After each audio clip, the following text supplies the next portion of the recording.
Welcome to the 30 for 30 podcast. I'm joined by my special guest this evening, Coach Van Malone. He's currently at Kansas State University. Good evening, Coach Malone. How are you? Hey, Coach, great to be here, man. I'm excited to be a part of it. Thank you, sir. Now, I followed your career quite a bit, man. I know you were a high school coach at one time, just like myself, and you've advanced throughout the years. You mind just giving us a little idea about your background? Well, I had an opportunity, to play football, to play the sport, and I actually had an opportunity to play it at the highest level. And so, having all those great blessings, great opportunities, um, it, for me, just I wanted to give back, right? I wanted to do for some young man what a lot of people did for me. And so I decided to get into coaching. I coached high school football at Waltrip High School, which is where I graduated from. And while I was there, I started to get calls, offers to go and coach on the college level. But I always turned them down just because I thought, you know what, that's that those guys they know it all. That's not what I want to do.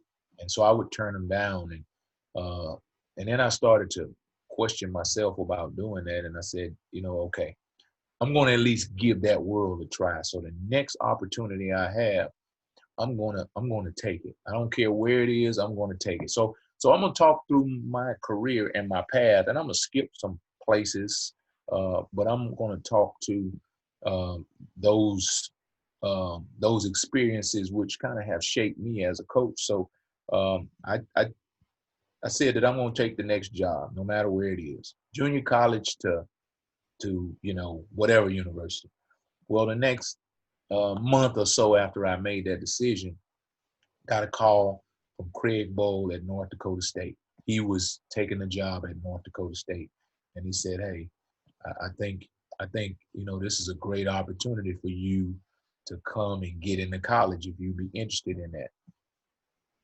Where are we going again? North Dakota State. Is that in the United States? And so he explained the program to me, and I was really impressed. So I went home and I sold it to my wife. I recruited her to make the trip with me.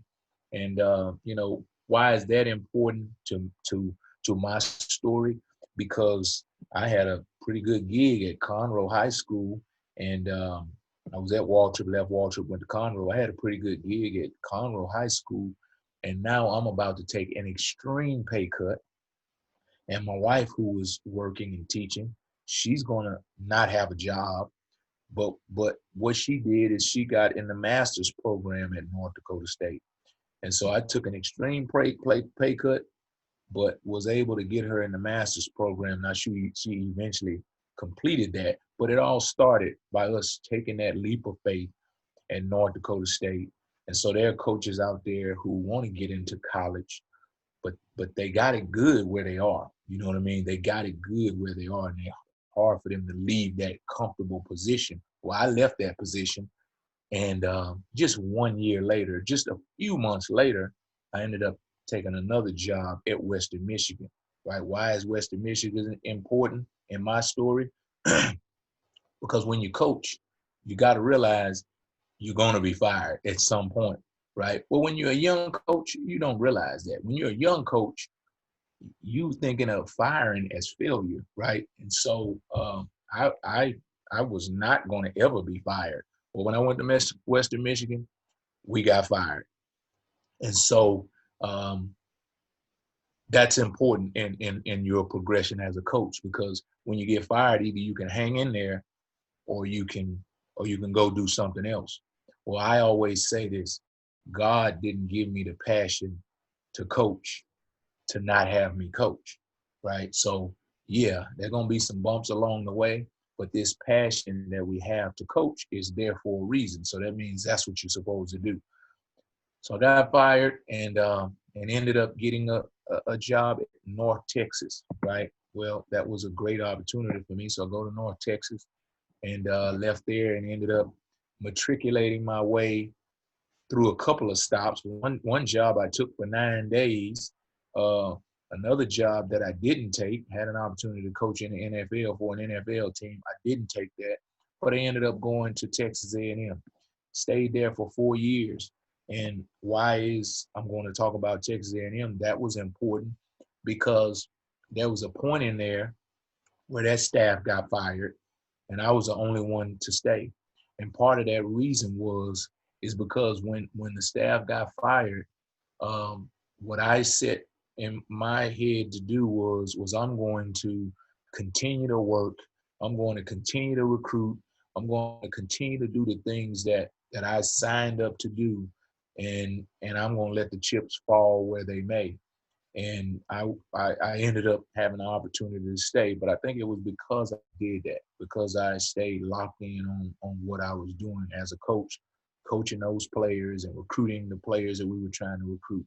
And so I ended up being there for a while, and met along the way. Now there's a lot of names, a lot of coaches who have poured into me, and I can't mention them all, but had great people that I work with, great head coaches along the way. So I left Texas A&M and I went to the University of Tulsa, and was at the University of Tulsa for 2 years, and then left there and went to Oklahoma State, and was there for 4 years.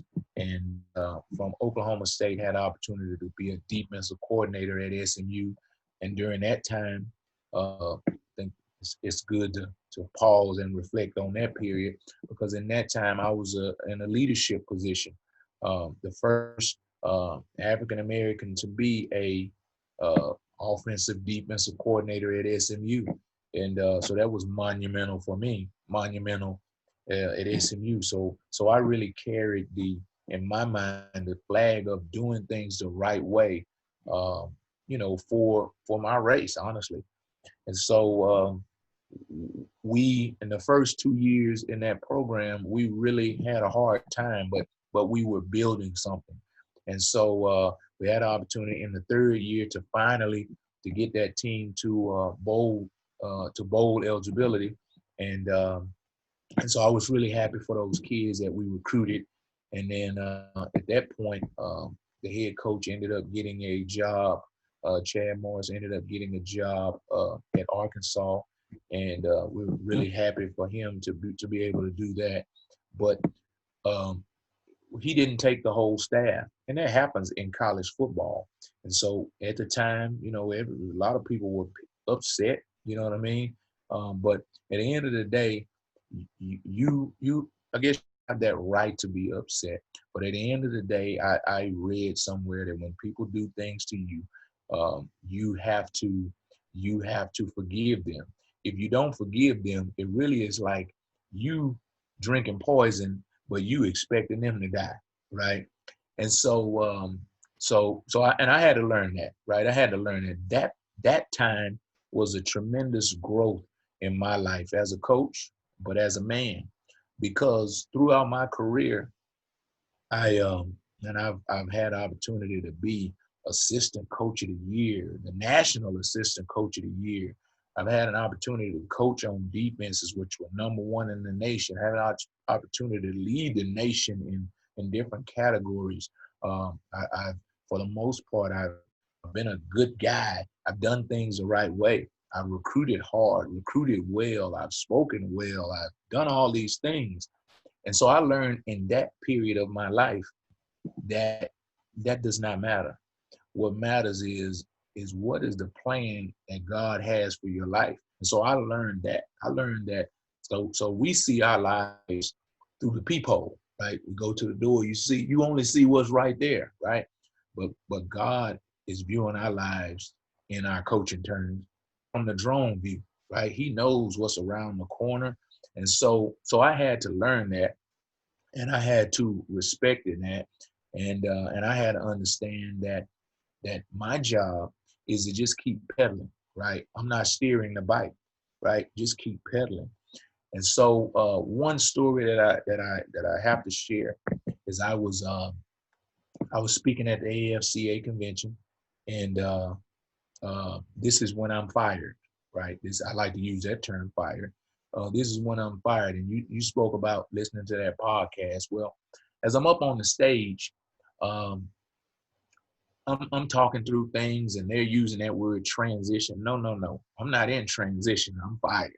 Right. So when you get fired, you have to take that, right? You have to take that in because what it does is it gives you a sense of urgency. You shouldn't be embarrassed.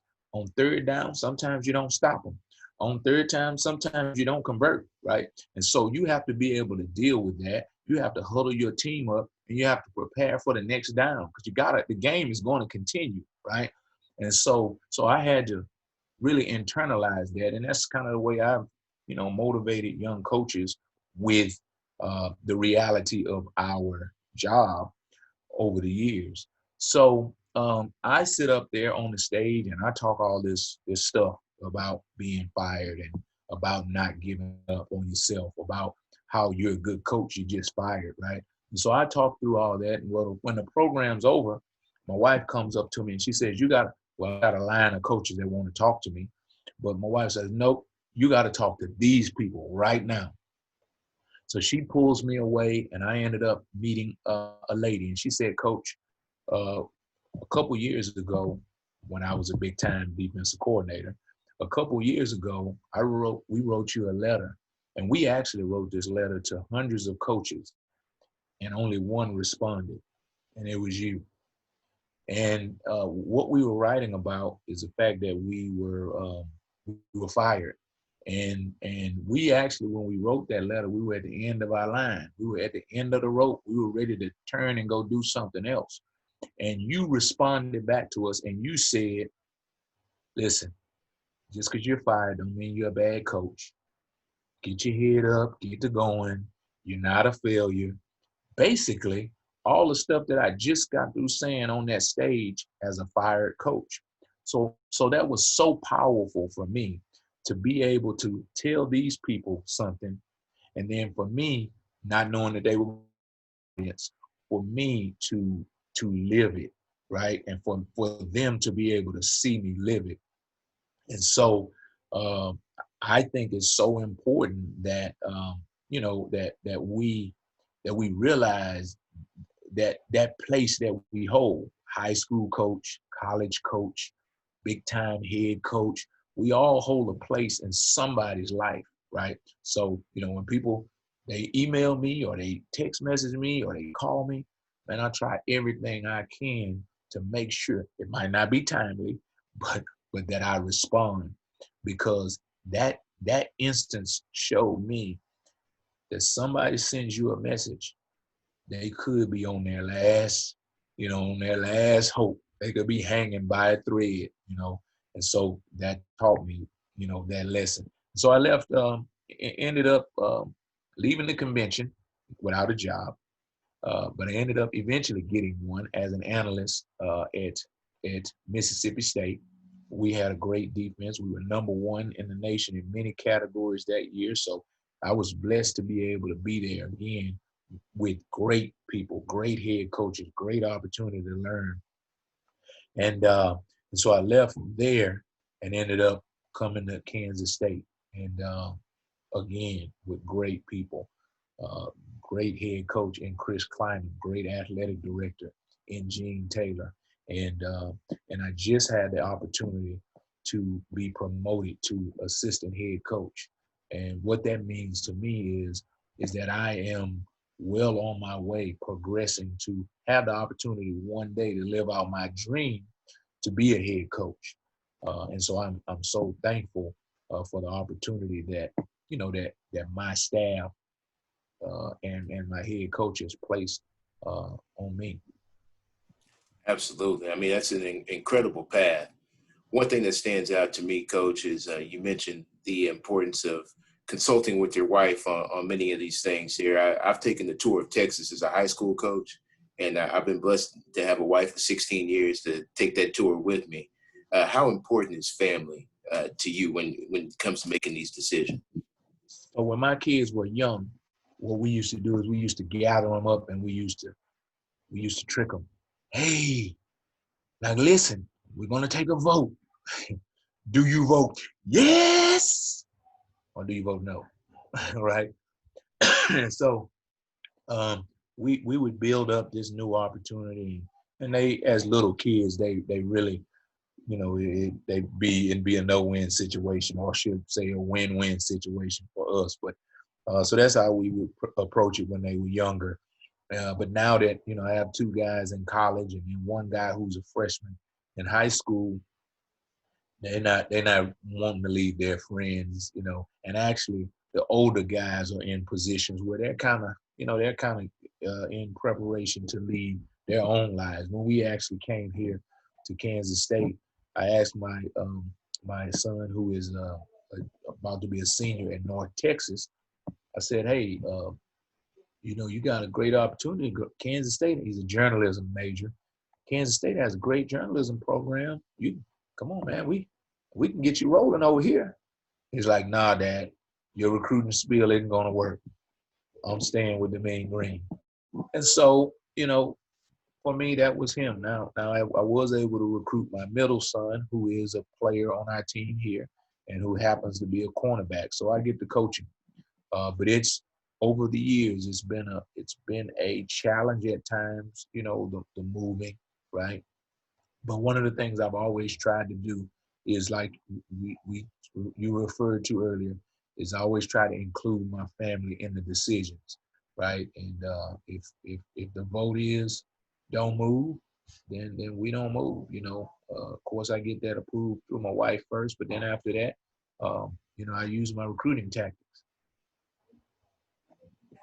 Yes, sir. And I can tell you've been a successful recruiter. You made some moves, and it seems like it's all been for the positives. That's a good Yeah. thing, coach. I have another question for you. As a young coach myself, my oldest son is about to be a freshman, and so I'm about to get that same opportunity you just alluded to of coaching your own son. What are the pros and the cons of being able to coach your own child? You know, the pros for me have been, man, I, you know, sometimes I just look at my son, I just watch him walk out there to go stretch, and I'm just proud of him. You know, I'm just proud of what he's grown up to be. And that's definitely a pro. When I ask him a question and he gets it right, right? It's just like a parent sitting in the audience and her or his son, they perform well, you know, on stage. It's, you know, but um, but but I think I also, that's also a little bit of a con, you know what I mean? Because of the fact that you want your kid to succeed, and maybe he's not as fast as another guy, or maybe he doesn't know as much as another guy. And so you are so entrenched on that part of it. And so it's hard. You have to fight against that. And so what I do, honestly, is I don't coach my son as any different than I coach any of the other players on the team. I really work hard to treat them all, honestly, all of them as individuals. And it's sometimes that's difficult, right? But at the end of the day, you know, I it's been okay for me, right? But it is quite a challenge. Yes, sir. Yes, sir. I'm looking forward to that challenge. I know it's been a long time coming, so that'll be a good thing. Well, Coach, one thing that always stood out to me, I've been following you on social media for years, and I know it's not like I know you, but it's almost kind of like I know you. I see the things that you post, and it's inspirational for young coaches like myself. And I know the world we're living in is a little crazy right now. We got a lot going on, but there's some very important conversations happening amongst teams. It's happening amongst coaches and players. It's happening amongst families. Uh, how are you approaching these conversations that you're starting to have? Well, I think for me, it has, yes, definitely. We are having some, in some places, uncomfortable conversations. But, you know, when you talk to kids in the weight room, you know, you talk to them about you can't get stronger unless you tear some muscle tissue. You know what I'm saying? You can't grow unless you go through these moments. And I always say that you know, it's important that we are okay. Well, I'll just say that this moment that we're in right now, it requires not charity, but it requires solidarity, right? We all have to realize that in order for us to affect true change, we got to know that, man, some of these things we're dealing with in terms of social injustice, in terms of racism, they run deep.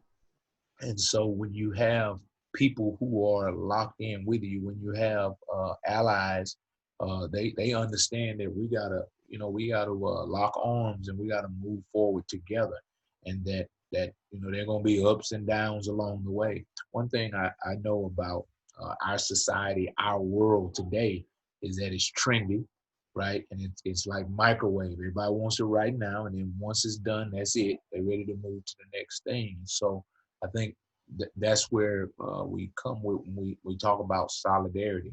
We talk about the fact that this is going to be a long process, that people will not go. You first of all, you can't legislate somebody's heart.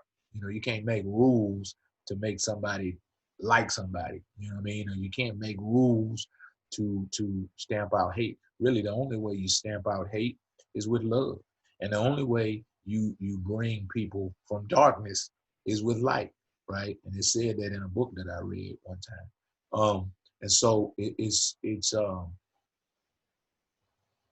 what I try to do is approach it that way with my players, with my own kids, and with people that I encounter. Is understanding that, man, it's an uncomfortable moment, right?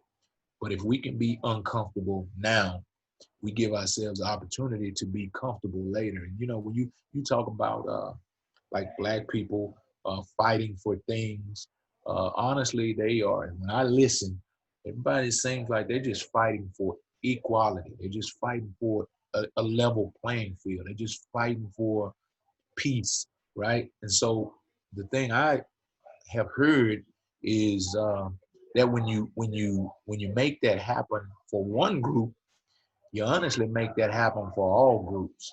You know.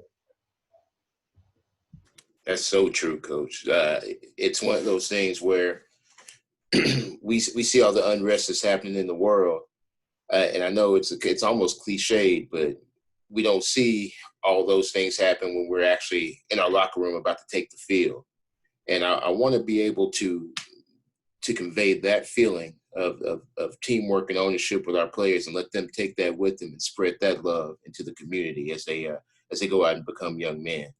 And that's a hard thing to teach. But like you said, leading with love is how you do it. That's how you stamp out the hate. Yeah, and like I said, that's really with all of this. Sometimes you or I've heard people make this into a black versus white thing or white versus black deal. But man, I just want right, right. I just want right. When we talk about coaching, we talk about diversity in coaching. To me, I believe diversity equals strength, right? If you and we wear red shirts and we only allow people who wear red shirts and only allow people who think just like us, that single-minded thought, I think we're limited, right? But when you have broad perspectives, when you have experiences through different eyes, I think there's strength in that, you know. Absolutely, absolutely, Coach. And this will be so, Coach. This is the first time I've done a series like this. I have 3 years worth of podcasts I've put together and progressively gotten better and better. I got the idea of a 30 for 30 by a young man that's down at Kansas, Ed Jones. Oh yeah, I know Ed. Yeah, I knew him. We're both high school coaches in Houston at one time, and so he reached out to 30 people and had 30 conversations. He didn't record them. He put those conversations together just to grow. And I said, man, Yeah. you know what? I want to do that. And as I started talking to more people, I started growing as a man. Spiritually, I started growing. As a coach, I started growing. As a father. And I said, you know what? It's too good for me not to put it out there because somebody else can grow too. That's right. Coach, this is your 30 for 30. I'm proud to say I'm the first one to put your 30 for 30 out. Well, I appreciate it. Yes, sir. Yes, sir. I know they always had the taglines. They have the U. They have broke. But this is Coach Van Malone's 30 for 30. So what would you title it? Onward and upward. Yes, sir. Yes, sir. Yeah, onward and upward. Absolutely. Well, this is your 30 for 30, Coach. I really appreciate the time. And I look forward to more mentorship. And if I can help you in any way, Coach, just let me know. I'm going to be there to do it. Well, I appreciate it. I appreciate you having me on, and I appreciate what you're doing. I think it's a great opportunity to allow people to share, right? And like you said, there's much growth and there's much development when we take the time to listen. Yes, sir. Yes, sir. And that's a theme that our nation needs right now. Take the Right. time to listen. Coach Malone, it's been a pleasure. Thank you, sir. Thanks a lot. Have a good one. You too.